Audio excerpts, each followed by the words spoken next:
It's gonna be a whole new vibe that brings people together. I'm just a link in your chain. Well, you only got 3 chords? I will make them sound like $1,000,000. I don't know that it was a surprise because I think we all knew, but the thing that I was astonished by is how strong she was, in that she was able to both be a mother at such a young age and continue her career all the way through. I, for me, that's almost an impossible feat. Uh, but she did it and did it with grace, and did it with excellence. There's something very specific about the way she was able to keep forging through and changing and moving with the music. And I knew I had it in my head about the type of music she was able to do. I just didn't realize completely how vast the catalog is and how different it is from each era. So whether you're thinking about, I know, the 50s, and there's a song called Rockabye, which is really, really cool and very 50s, or you're thinking about Respect, that we all know, or you're thinking about Knew You Were Waiting with George Michael, and you're thinking about Sisters Are Doing It for Themselves, but then you think about A Rose with Lauryn Hill. She just seemed to have this really wonderful way of moving through the era, moving through the time, and moving through music, and still managing to make it very much herself, all while raising a family, which to me astonishes me completely. It was really inspiring, actually, as someone who is a musician and is starting to come into her own space and making her own music, and figuring out how to find a space within it that allows for ownership. I think the thing that was really inspiring was how she was managing to do that, finding her voice, which then led to her being able to be bold enough to ask for the credit for the work that she was doing, which meant that she was able to be celebrated in the right way. It's an inspiring thing to learn to do, and to learn the ways in which she was able to stand up for herself, because sometimes it was a quiet storm, sometimes it was raging, and to like meander through all of those ways in which she found a way to plant herself, was really special. Yeah. There's one song that was both. Well, okay, there was one song that was moving, but more challenging than I thought it would be. And it's a song called Never Grow Old. We did just an edited version, because the actual version, I think, is about 9 to 12 minutes long. So we did like a shortened version of it. It's called Never Grow Old. And it's part of the Amazing Grace documentary record. And the reason it was challenging is because it has no time signature. It's like free time. So, and Aretha has this beautiful way of being able to sing a phrase that should be 8 beats long and make it 16, and stretch it out with the breath that she takes, with the weight she takes. And I, having to learn that there's no touch points. There's no, okay, so that's 4 beats here and that's 4 beats there, or that song, that line ends here and it starts here, because there's no time signature. So it took me some time to really learn that. But there's something about getting into a song that feels really challenging, because finally you can let go of the semantics of it. You can let go of the process and really just feel it. And the sentiment is that there is a place that is not here, that we might not know until we pass on, that where you can live on forever, where you never grow old. And I just thought it was a really beautiful moment to sit and sing. And we sang that live on set, and it just felt good. And then the other was You're All I Need to Get By. It's a beautiful song. And I had 3 wonderful backing vocalists who were working with me that day. It just felt like it was a good day. I remember doing that. It was a good day. And the song felt good to sing. And her version of that song is so sweet and triumphant that it really moved me when I was able to do it. You're gonna remember her name, Aretha. The number one thing I learned about her, well, I mean, basically the overall, like, her backstory, and like I'll say this again, how she turned her heartbreak into song, and basically like what she went through as she was also powering through being the queen of soul that she is. And one thing I want them to take away is her genius and how she did turn her heartbreak into song, and she how she overcome so many hard moments, and she just kept rolling through in like she never gave up. I tell other people this too. I challenge anybody to come out of the deep South sharecropping, where your daddy gave you an ultimatum, your stepdaddy gave you an ultimatum, either you the pulpit or the plow. You got to decide right now. And he chose the plow, and his father kicked him out of the house, and he had to sink or swim. And to go from seeing what folks in the 20s and the 30s of that were Black that saw their family relations dragged and beaten and burned and hung and shot, and to see that, and to still, as he instilled in his children, especially in Aretha, no matter how bad it gets, we're going to keep going and keep going until we achieve our goals. And there's a high cost for that living. There's a high cost. And there was no psychiatrist and psychologist for Black folks to sit on the couch and talk about. You had to figure it out. And there was the people who were the most vulnerable were at that time that suffered the most, I believe, were the women and the children. Black women and Black children caught it from every side. And still I rise. So the genius is that it took her 7 years, and she kept going. She didn't give up after 3 or 4 or 5 or 6. She was the most talented person in the world, could sing anything, could read, could hear something one time and play it and sing it, but she couldn't get a hit record because she had to figure out what her sound was, which was different than Barbra Streisand, which was different than Nancy Wilson. It was different than James Brown and Roberta Flack. So it just took her a minute, and she would not give up. She was a dog with a bone, and that is, for as far as I'm concerned, that's genius. That it doesn't happen one time. It may not happen until the thousandth time. And even if it don't happen, I'm not giving up.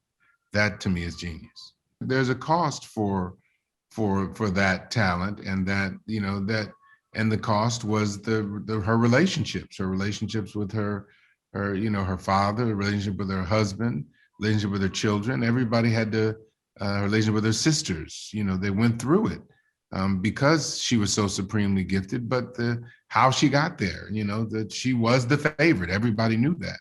And there's a cost for that in the internal family politics, as everybody knows, within their own families, with their own dynamics.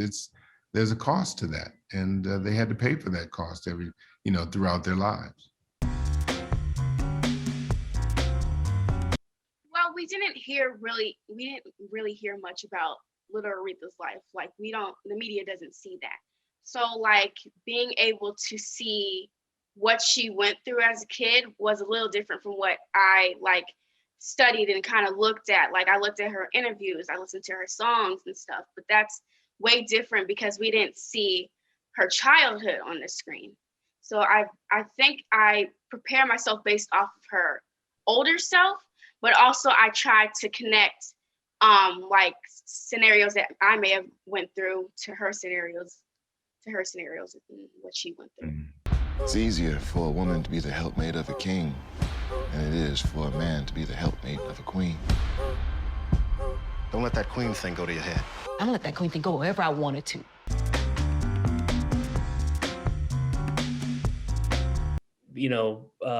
I can't speak for Ted, but yeah, Jerry Wexler, immediately recognized it, and it was not easy going at first, but they came to really appreciate each other, and they came to a pretty deep understanding, and that relationship grows over time, as you can see if you watch the whole thing. You know, and it was a lot of respect, you know, and a respect that producers weren't giving the artist, much less African-American women artists at that time. So, you know. Yeah, and I think, you know, and Ted's angle was coming at it. One, you know, Ted was very attracted to female singers, right? And so that was very much, you know, what he was into, and he recognized her talent, and he loved that music. Do you know what I mean? And I think he was also one of those people that loved it so much, always wanted to be romantically involved in that. You know, when you see him earlier, he's with Dinah Washington, you know? So this is an individual who very much gets married to the talent. Do you know what I mean? He literally falls in love with the talent of it all. Well, yes, right? Like, you know, I think I'm an actor, right? So like, you know, I try and do things that are... Wait, you haven't heard? The rumor is that I'm an actor.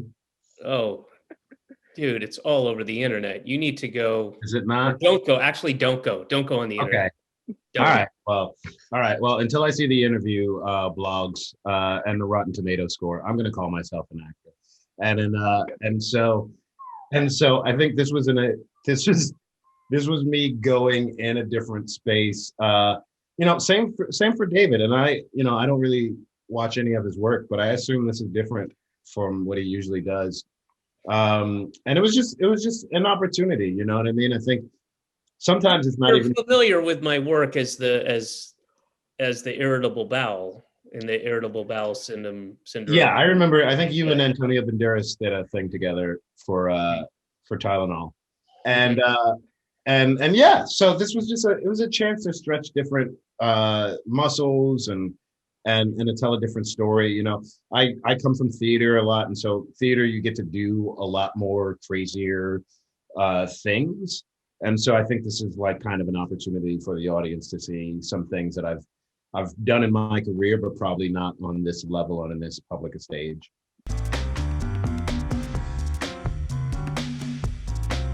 You know, give her credit for, you know, not necessarily coming in and, you know, making a whole speech about it, but just effectively taking over the production, you know, and, you know, not in a shitty way. She just sort of did. That was intuitive to her. And you know, that before what I'm saying, like right people, right time. And then Jerry and his whole team were clearly like amenable to it, and they're doing what's best for the song, for the music, you know. So was she, so was he, and you know, the best art is often collaborative, and you know, I think it's a good example of that. Times are changing, and I want to keep changing with it. You got to disturb the peace when you can't get no peace. It was relatively easy, strangely enough, because I just kept telling it to myself, genius, genius. You know, it's like if you say, if you walk outside and say, I'm looking for a dog, I'm looking for a dog, you know, I'm looking for a cat, I'm looking for, you know, that's what you're going to be focusing on. So if I continually repeat it to myself, we are telling Aretha Franklin's story through the lens of genius. And so let us focus on those moments where she did, she demonstrated her genius as we understand it, where she alchemized her pain into sonic gold, where she brought different peoples together for a greater good, where she created things that will endure for long past her lifetime, where she did things that people thought, you're crazy to try that, you know, and she succeeded.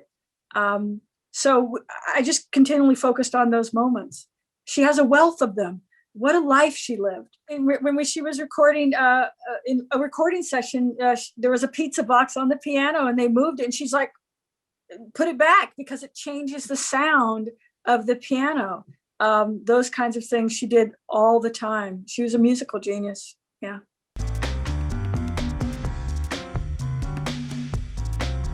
Well, sure. But it's, again, we go way back to episode 1 where it's, 1967, it's in Alabama, and Alabama at that time was run by George Wallace and George Wallace's wife, segregation now, segregation forever, those Wallaces. And when she walks in the studio, and it's a group of white, not just white people, white men. And let's just remember, she's a Black woman walking into a studio in Muscle Shoals, Alabama, greeted by white men who are there, of course, to play wonderful music with her. But there's a lot of proving that we have to do. We as women, we as Black American women, there's a lot of proving that we still have to do. And it does help when someone on the other side, right, can vouch for us. And we can call it whatever we want, but I call it reality. That's life in the real world. You know what I'm saying? So that's how we operate. It's called community. If I know you and I can vouch for you, Jean, and you know me, you can vouch for me, and that helps move things forward. First of all, we wanted the story to lead and the songs to follow. So we didn't want it to be a jukebox biopic kind of thing. And because again, we're looking at Aretha Franklin's life through the lens of Genius, not through turn on, her hits. Okay. But secondly, the just an obvious fact, plain fact, we couldn't get the rights to some of the songs, and so we did what Black American people have been doing from the beginning. We make a cake out of what we got. You know what I'm saying? And it's a beautiful opportunity for us to focus on story. We get plenty of the hits, and we get a lot of lesser known gems too. And sometimes, it's weird when your ear, sometimes you hear is, I heard that song before, whatever. And then the story goes on. But these songs that you don't hear often, like Border Song, you're talking about the pizza box moment. How many times have we heard her sing that song? Not often enough. And you really lean in and listen to the words in the context of the civil rights of progressive people's movement, so it gives us an opportunity to really hear things. Change.